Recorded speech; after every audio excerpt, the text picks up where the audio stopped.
Hello everyone, welcome to this video, and in this video I'm going to show you how you can create templates over on Canva. So if you want to create your own template basically that you can share around and publish, then here's how you can do that.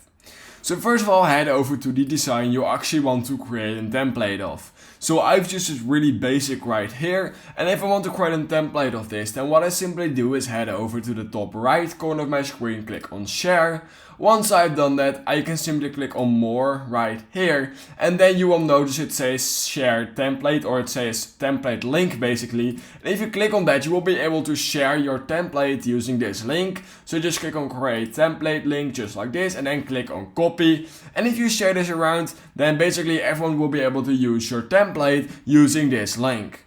Now, if you want your template to basically be searchable right here in the search bar, then unfortunately that's only possible when you have Canva Pro. And when you get Canva Pro, all you need to do then is click on share. You will also need to click on more basically right here, and then it will just say template, and if you click on that, it will basically be placed right here so everyone can search for it. But like I said, you do need Canva Pro for that.